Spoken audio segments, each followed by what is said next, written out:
ओंडक्याला अस्तित्व नाहीये. लाट आली तिकडे जाईल, मोठी लाट आली तर नदीच्या बाहेर पडेल, संपला. माशाला अस्तित्व आहे, तो जिवंत आहे म्हणून तो उड्या मारतो, ज्या ठिकाणी जायचे त्या ठिकाणी जातो, ज्या ठिकाणी अन्न खायचे त्या ठिकाणी खातो. पण हे करत असताना नदी पोल्युशन करत नाही, प्रदूषित करत नाही, एन्व्हायरमेंटचा प्रोटेक्ट करतो, डायव्हर्सिटी बघतो. आपण करतोय? खूप मोठा प्रश्न आहे. मग तुमच्यामध्ये असा प्रश्न विचारेल की तुम्ही नवीन पिढीवरती टीका करताय. मी बिलकुल टीका करत नाही. रादर नवीन पिढी जी आहे ती अत्यंत हुशार आहे, कष्टाळू आहे, इनोव्हेटिव्ह आहे, नाविन्यपूर्णता त्याच्यात आहे. म्हणजे हे सगळं असतानाही हे प्रॉब्लेम का, हा प्रश्न मला पडतो, शासनालाही पडतो, समाजालाही पडतो, आई वडिलांनाही पडतो. आणि हे सगळं असल्यामुळे आणि याच्यावरती मात करण्यासाठी आपल्याला जी गरज आहे ती दिशा दाखवण्याची. ती दिशा कशी दाखवणार हा आपल्या समोरचा प्रश्न आहे. नोकरीसाठी काम करायचं नाही आहे, सिस्टम तयार करायच्यात. समाजामधल्या सिस्टम असतील, कुटुंबाच्या सिस्टम असतील, राजकारणातल्या सिस्टम असतील, प्रशासनातल्या असतील. कारण नव्या पिढीमध्ये स्पीड खूप आहे, अत्यंत स्पीड आहे, एनर्जी आहे. तेवढी स्पीड कदाचित तुमच्या माझ्यात नाही आहे. मग ही जी स्पीड आहे, परंतु दिशा आहे का? तुम्ही योग्य दिशेनं चाललायत का, याच्यावरती विचार करण्याची गरज आहे. आणि ते दिशा नसल्यामुळे आपण भरकुटून जातोय. तरी दिशा दिली पाहिजे. डिजिटल आहे, मोबाईल बंद करणं पर्याय नाही. फक्त मोबाईलवरती तुमचा कंट्रोल पाहिजे, मोबाईलचा कंट्रोल तुमच्यावरती नको, हे बघितलं पाहिजे. आणि हे जर करायचं असेल तर या नवीन पिढी ज्या संक्रमणातून जाते ते आपण ऍक्सेप्ट केलं पाहिजे. आज आपली तयारी ती आहे का समाजाची? मला वाटतं बऱ्याच अंशाचं उत्तर नाही असं आहे. आणि म्हणून प्रॉब्लेम निर्माण झालेला आहे. ही जी संक्रमण अवस्था आहे समाजाची आहे, ही संक्रमण अवस्था नव्या पिढीची आहे. त्यांना जे गोष्ट ध्येय गाठायचे आहेत त्यासाठी ते धडपड करतायत. ही एनर्जी जी आहे ती एनर्जी चॅनलाइज करायची आहे. कारण अनकंट्रोल ऊर्जा जी असते त्याच्यामधून स्फोट होऊ शकतो, पण ती जर कंट्रोल केली तर त्याच्यामधून पाहिजे ती एनर्जी ज्या उद्देशासाठी करायची ती आपण तयार करू शकतो. ही जी नव युवक आहेत, नवीन जनरेशन आहे, त्याला ती एनर्जी देण्याची, हे संक्रमण अवस्था जाणून घेण्याची आणि त्याच्यातून त्यांच्याबरोबर चालण्याची, त्यांच्या विचार समजून घेऊन पुढे जाण्याची गरज आपल्या सर्वांना आहे. आणि त्यासाठी आपण काम करणं गरजेचं आहे. हे करत असताना खूप मोठ्या प्रमाणात प्रश्न येऊ शकतात, अडचणी येऊ शकतात. आणि म्हणून जगामध्ये आता जर बघितलं तर बदलाचे वारे भयंकर आहेत. काही दिवसापूर्वी भारतामध्ये खूप मोठ्या प्रमाणावरती आंदोलन झालं. आणि मी आता जसं म्हटलो त्यावेळेस त्या जनरेशनला, ज्याला जनजी म्हणतो, त्यांना लिडरशिप अशी एक हायरार्की चालत नाही. प्रत्येक जण त्याच्यामध्ये लीडर आहे. का लीडर आहे? त्याच्या अपेक्षा आहेत, आकांक्षा आहेत, ॲस्पिरेशन्स आहेत. ते फुलफिल होण्यासाठी ज्यांना आपण आळशी म्हणतो, ज्यांना आपण क्वेश्चन करतो की आळशी आहे म्हणून, ती जनरेशन सर्वात जास्त क्लायमेट चेंजवर बोलते. ती जनरेशन सर्वात जास्त टेक्नॉलॉजीवर बोलते, टेक्नॉलॉजीवरती काम करते. ती जनरेशन मेंटल इलनेस बंद ओपनली बोलते. म्हणजे माझ्या अगोदरच्या काळात किंवा माझ्या अगोदरच्या पिढ्यामध्ये जर बघितलं, मेंटल इलनेस बघितलं तर वेडा म्हणायचे. आज नवीन जनरेशन मध्ये तेवढं धैर्य आहे, तेवढं करेज आहे की आमचा मेंटल इलनेस आहे तो इलनेस नाहीये. एखादी गोष्ट ऍक्सेप्ट करण्यासाठी जे करेज लागतं ते त्यांच्यामध्ये आहे आणि ते करेज आपल्या तुमच्यामध्ये करायचीच नसेल. त्या धैर्याला तुमची साथ देणार आहात की नाही हा महत्वाचा मुद्दा आहे. आणि मग जगामध्ये सर्वात मोठे जे प्रॉब्लेम आहेत, टेररिझम असेल, विचार वेगळ्या पद्धती असतील, क्लायमेट चेंज असेल, डिजिटल रेव्होल्युशन असेल, हे ऍक्सेप्ट करून ही जी एनर्जी आहे ती चॅनलाइज करायची आहे. आणि ती करण्यासाठी आपल्याला आज तुम्हा सर्वांना, नवीन जनरेशनला सुद्धा यशाची डेफिनेशन काय आहे याच्यावरती विचार करण्याची गरज आलेली आहे. आपण यश कशामध्ये मोजतो? यश कशामध्ये मोजतो? मोठं घर, भला मोठा पगार, मोठी गाडी, मोठे मोठे स्वप्न, एक कदाचित छोटे छोटे पॅरामीटर्स हे तुमच्या यशाचे. त्याला यशस्वी होणं म्हणत नाही. ते जर असतं तर मग सर्वच जगामधले जे श्रीमंत लोक आहेत ते यशस्वी झाले असते. आज खरोखरच ते श्रीमंत लोक यशस्वी आहेत का, हा प्रश्न तुम्ही आणि मी विचारला पाहिजे.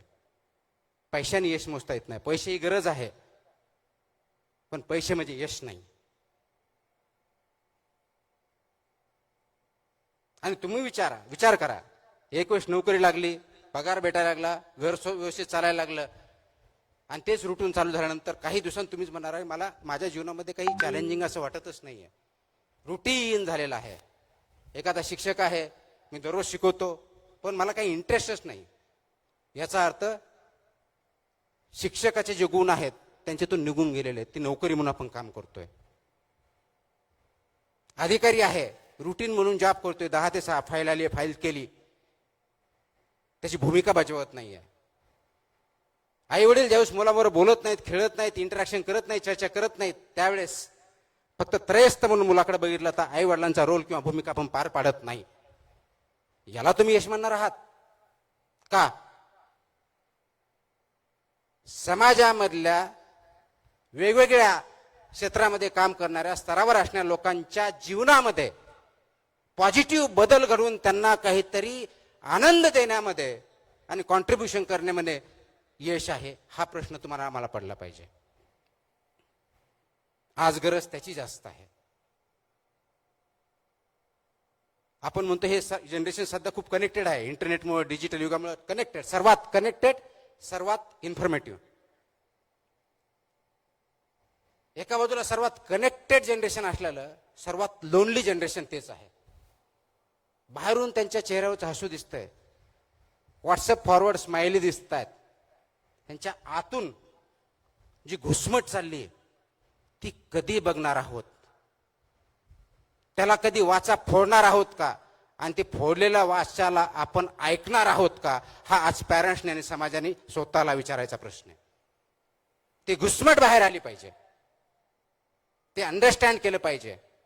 आणि म्हणून तो जे ट्रान्झिशन आहे, ती संक्रमण अवस्था जी आहे ती अंडरस्टँड करून त्याच्या पुढे गेलं पाहिजे. ते करण्यासाठी विवेकवादी विचार, विवेक, तुमचं आचरण आणि त्याच्यावरती ध्येयानं धैर्यानं चालण्याची सर्वांची साथ, या दृष्टिकोनात आपल्या पावलं उचलावं लागणार आहेत. हे करत असताना कदाचित कष्ट खूप करावे लागतील. माझ्यावरती जे पुस्तक लिहिलं गेलं त्याच्यावरती थोडक्या ते पुस्तकाची जी रील दाखवली किंवा जो व्हिडिओ दाखवला, कदाचित त्याच्यातून खूप काय त्या रील म्हणून जाणवणार नाही. परंतु जर पुस्तक वाचलं, ऑथर इथं आहेत शफी पठाण, त्यांनी खूप छान पुस्तक लिहिलंय, तर त्याच्यामधून कष्ट काय अर्थात हे बघितलं तर ते आपल्याला कळेल की आपल्या बऱ्याच वेळेस असं वाटतं की मला खूप कष्ट आहेत, मला खूप त्रास आहे, मला कोणतीही संधी नाही आहे, आणि ते संधी नसल्यामुळं मी खूप मोठ्या प्रमाणावरती काम करू शकत नाही. संविधानानं आपल्याला संधी दिलेली आहेत. डॉक्टर बाबासाहेब आंबेडकरांनी जे संविधान लिहिलं त्याच्यावरती समता, बंधुता, न्याय, लिबर्टी, इक्वॅलिटी, जस्टिस, फ्रॅटर्निटी हे जे प्रिन्सिपल्स चाललेत फक्त तेवढ्या पुरते मर्यादित नाही, समाजामध्ये वागवण्यापुरते आहेत. ती तुम्हाला संधी दिलेली आहे, तर ती संधी आपण घेणार आहोत का फक्त कॉन्स्टिट्यूशनच्या पेपरवरती ठेवणार आहोत? हा प्रश्न तुम्ही आणि मला विचारायचा आहे. आजकाल मी वाचत असताना खूप नैराश्य आपल्यामध्ये आहे, खूप पोकळी तयार झालेली आहे, आणि खूप विद्यार्थी आत्महत्येचा विचार करतायत. हाही डेटा समोर येत आहे. हा जो आत्महत्येचा डेटा, विचार येण्याचा जो डेटा आहे, जो प्रमाण आहे, ते वाढण्याचं कारणच ही घुसमट आहे, लोनलीनेस आहे. म्हणजे सर्वात कनेक्टेड जगात, डिजिटल जगात कंटिन्युअसली मोबाईलवर 7-7, 8-8, 10-10 तास रील करत असताना, चेहऱ्यावर हास्य आणि स्मित दिसत असताना लोनलीनेस कोण बघणार? तुमचा अल्गोरिदम नाही बघणार आहे. तुमचा खरा साथी, आई वडील, भाऊ बहीण, मित्र, पत्नी, पती कोणीतरी बघणार आहे. आणि ते करण्यासाठी थोडा विश्राम घ्यावा लागणार आहे, थोडा पॉज घ्यावा लागणार आहे. जो प्रवाह चालू आहे रीलचा, फॉरवर्डचा, तो क्वेश्चन करावा लागणार आहे. Let's stop, let's take a break. आणि तो ब्रेक घेतला, सिंहावलोकन केलं. अरे माझ्या जीवनामध्ये, माझ्या 20 वर्षाच्या काळामध्ये, 25 वर्षाच्या काळामध्ये, 40 वर्षाच्या काळामध्ये मी काय केलं? जन्माला आलो, नोकरी लागली, पद प्रतिष्ठा भेटली. इतिहासामध्ये असे बरेच अधिकारी आले, पदाधिकारी आले, नेते आले. किती जणांची नोंद आहे? सर्वात श्रीमंत माणूस किती नोंदी आहेत? सर्वात मोठा वॉरियर किती नोंदी आहेत? महात्मा गांधी किती श्रीमंत होते? नेल्सन मंडेला किती श्रीमंत होते? डॉक्टर बाबासाहेब आंबेडकर कोणते मोठे बंगले होते? शिवाजी महाराजांनी स्वतःचे असे किती बंगले बांधून त्याच्यात राजवाडे तयार केले होते? त्यांना आपण का विसरत नाही? जगाच्या इतिहासावरती, आपल्या काळजावरती त्यांचं नाव का कोरले गेलेली आहेत? का आपण फक्त बिल गेट्सचं आणि यांचंच नाव घेऊन पुढे जातोय का? कारण ह्या महान व्यक्ती ज्या आहेत त्यांनी पैशाच्या जोरावर त्यांचं नाव कमवलेलं नाहीये. नाव कमवण्यासाठी त्यांनी कधी काम केलेलं नाहीये. त्यांनी आपल्या काळजावर ठसा उमटला तो समाजामध्ये दिलेल्या देणगीसाठी आणि समाजाला उच्च प्रतिमा नेण्यासाठी केलेल्या कष्टामुळे आपण केलेला आहे.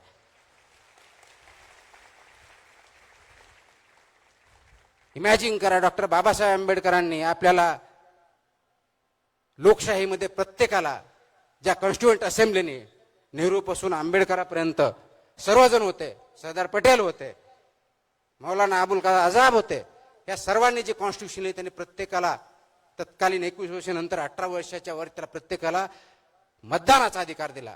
तो जर अधिकार नसता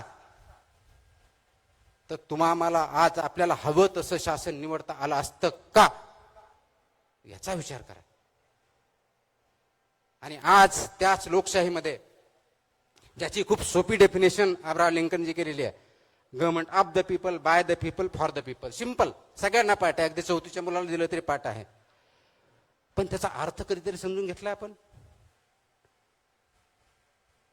या 3 गोष्टी आहेत: government of the people, by the people, for the people.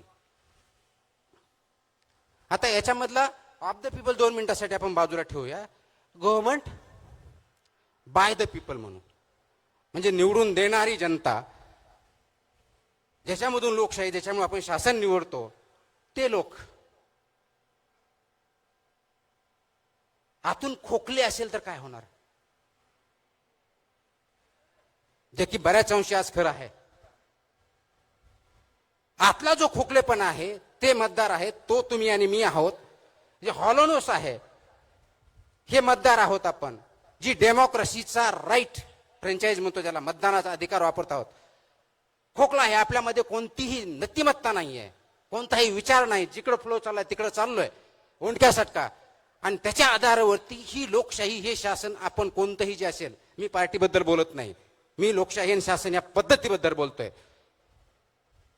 ज्या खोकल्या विचारांनी जर आपण निवड केली तर ते शासन, ती लोकशाही कुणासाठी असेल? जो तिसरा प्रश्न आहे, government of the people, by the people, for the people, त्या खोकल्या लोकांसाठीच असेल. हे आपण का सविस्तरपणे विसरत आहोत? हा प्रश्न आपण स्वतःला विचारायचा.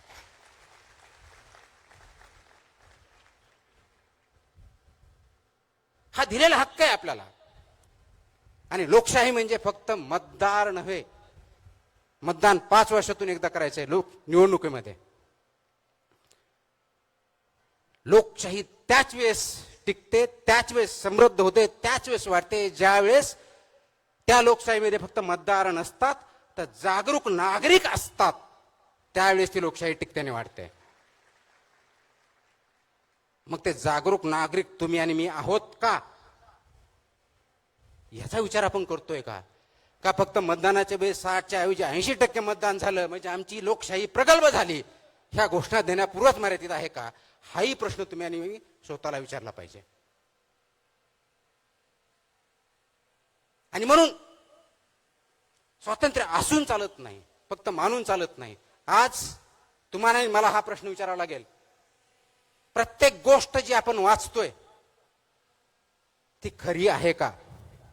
कारण अल्गोरिदम विचाराचं प्रदूषण एवढ्या मोठ्या प्रमाणात वाढलेलं आहे आणि प्रत्येक गोष्ट फॉरवर्ड विचारामध्ये algorithm, reels, social media, even पुस्तकं, कारण त्या पद्धतीनं एकच गोष्ट रिपीटेटिव्ह करून सांगितलं की खरी वाटते. जो मोठ्याने बोलतो तो आवाज आणि ह्या आवाजामध्ये दबला जातो तो विचार, हा प्रॉब्लेम झालेला आजचा. आज आवाज वाढला पाहिजे का विचार, हा प्रश्न आपण कोणी विचारत नाही. आवाज मोठा कुणाचा, विचार कुणाचा, हा प्रश्न आपण विचारत नाहीये. आणि म्हणून तो विचार मोठा करायचा जर असेल तर आवाजाला लहान करावं लागेल.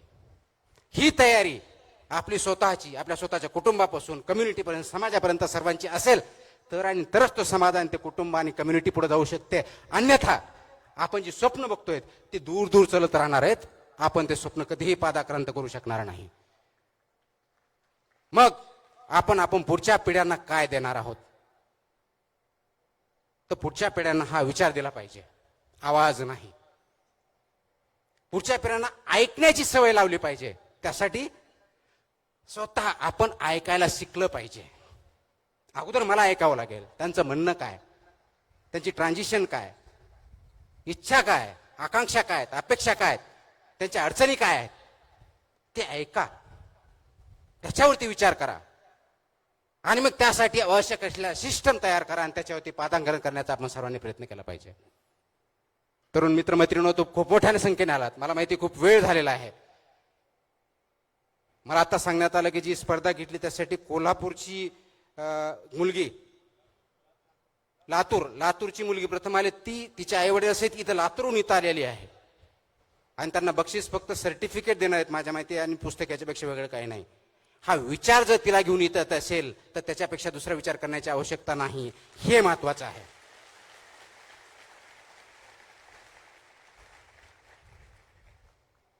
आपण 10 वर्षानंतर, 20 वर्षानंतर, 40 वर्षानंतर, 50 वर्षानंतर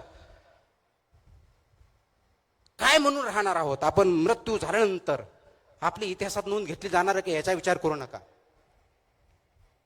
इतिहास फक्त त्यांनाच ओळखतो, त्यांचीच जाणीव ठेवतो, त्यांचीच ओळख ठेवतो, त्यांच्याच खानाखुणा ठेवतो जो समाजाला पुढच्या स्टेजवर घेऊन जाण्याचा प्रयत्न करतो, त्याच्यात यशस्वी होतो.